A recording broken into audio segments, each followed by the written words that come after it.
Assalamualaikum. I am providing the lectures of D1 Maths. Today lecture number 21 and हम कर रहे हैं HCF and LCM. तो मैंने HCF और LCM आपको इन डिटेल एक प्रीवियस वीडियो में समझाया था. अब हम उसके कर रहे हैं D1 में प्रैक्टिस है. ठीक है. उसका फर्स्ट क्वेश्चन है हमारे पास find the HCF of 56 and 84 using the both methods. ठीक है. मैंने एक एग्जांपल के थ्रू भी आपको समझाया था कि हमारे पास टू मेथड्स आपको समझाए थे. एक प्राइम फैक्टराइजेशन था और एक डिवीजन मेथड था. अब हमने इसकी प्रैक्टिस करनी है जिस बुक में दी हुई है. ठीक है. अब इसका जो हमारे पास है वो है 56 एंड 84. इसको किस तरीके से करेंगे? प्राइम फैक्टराइजेशन के थ्रू हम फर्स्ट ऑफ ऑल इसको सॉल्व करेंगे. 56 एंड 84. ओके. 56 जो हमारे पास है वो इट्स एन इवन नंबर. तो ये पहले 2 से हम इसको डिवाइड करेंगे. 2 2s are 4 एंड 1 कैरी. तो हमारे पास ये 16 हो जाएगा. 28 इसका आंसर है. 2 1s are 2 and 2 4s are 8. 2 7s are 14 and 7 1s are 7. 84 भी हमारे पास क्या है? It's a even number.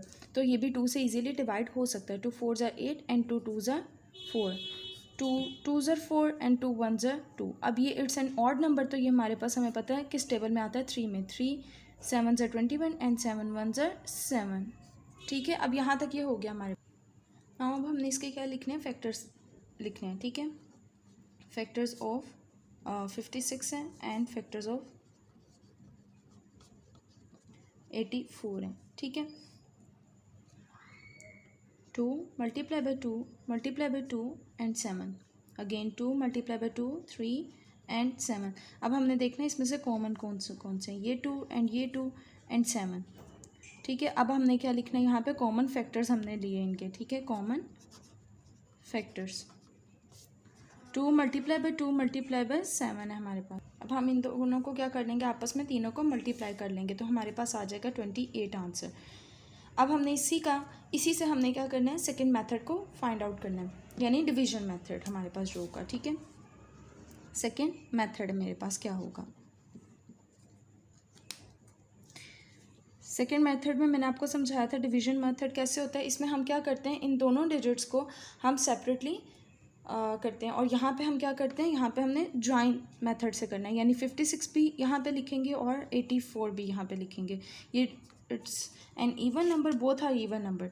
ठीक है. तो हम क्या करेंगे? 2 से ये इजीली हो जाएंगे. इसका आंसर 28 आ जाएगा एंड इसका आंसर 42 आ जाएगा. अगेन ये इवन नंबर है तो ये इजीली 2 से डिवाइड हो सकते हैं.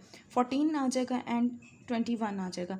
अब आप यहाँ देखें कि ये एक 2 से हो रहा है, एक 3 से हो रहा है. तो हम पहले स्मॉलेस्ट नंबर को ले लेंगे. 2 14s are 7 एंड 21 हमारे पास क्या हो जाएगा? एज इट इज़ आ जाएगा. इसी तरीके से अगर हम देखें तो यहाँ हमारे पास 7 आ रहा है. ठीक है. 7 1s are 7 and 7 3s are 21. अब अगेन मेरे पास 3 आ रहा है. 3 1 as it is, 3 1s are 3.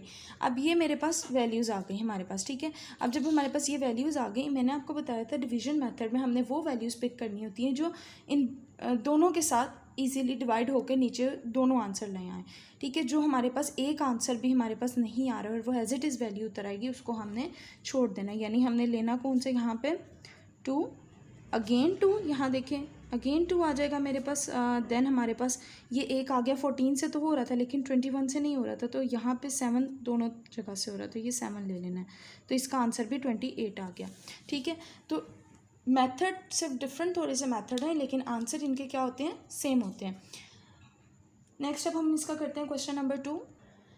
ये हमारे पास क्वेश्चन नंबर 2 है. ठीक है. Find the largest number which is a factor of both 28 and 70. ठीक है.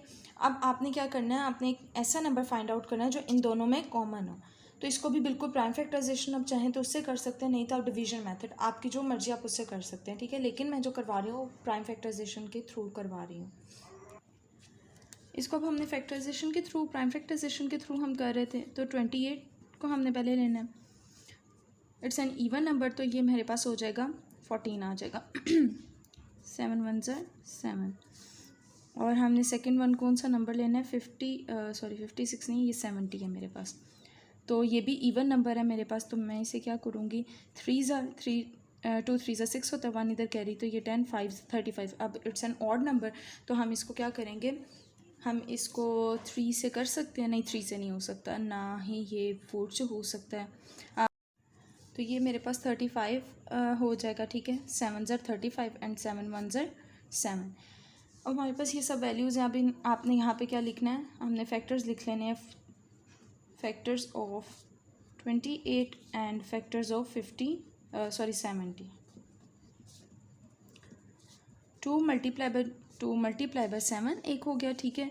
एंड देन यहाँ पे मेरे पास आ जाएगा 2 मल्टीप्लाई बाय 5 मल्टीप्लाई बाय 7। तो इसमें कॉमन कौन सा है, 2 है एंड 7 है। अब कॉमन फैक्टर्स लिए 2 मल्टीप्लाई बाय 7, तो वो मेरे पास आंसर आ जाता है 28।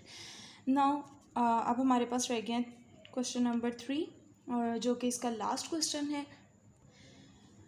सो ये क्वेश्चन नंबर 3 है मेरे पास, मैंने यहाँ पे लिख लिया। The number of the 504 and 858 है मेरे पास, वो कि उसका उन्होंने आपको ऑलरेडी प्राइम फैक्टराइजेशन के थ्रू उन्होंने आपको जो आंसर आता है वो दे दिया है, यानी उन्होंने आपको यहाँ तक दे दिया। बस आपने इसका क्या करना है, ग्रेटेस्ट वैल्यू निकालनी है इन दोनों की, ठीक है। ये वाला मेथड अगर आप करना चाहें तो कर लें, वैसे इन्होंने यही मेथड करके आपको बस आंसर्स दे दिए हैं, ठीक है। सो अब हमने क्या लिखना है, यहाँ पर हमारे पास क्या होंगे, factors of 504 and factors of 5 8 and 8। तो क्या है, इन्होंने लिखा हुआ 2 की पावर 3, तो मैं इसको ओपन करके लिख रही हूँ, यानी 2 3 टाइम्स लिख रही हूँ और 3 को 2 टाइम्स लिख रही हूँ एंड 7। अब यहाँ पे भी 2 की पावर 2 दी हुई है, तो 2 को 2 times, 3 as it is and 7 को 2 टाइम्स। अब यहाँ पे हमने देखना कौन कौन सा कॉमन आ रहा है। ये दोनों 2 कॉमन आ रहे हैं और ये यहाँ पे 7 कॉमन आ रहे हैं एंड देन यहाँ हमारे पास 3 कॉमन आ रहा है, ठीक है।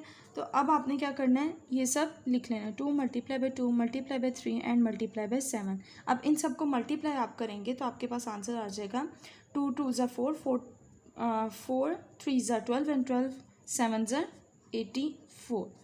होपफुली आपको आज का लेक्चर समझ आ गया होगा।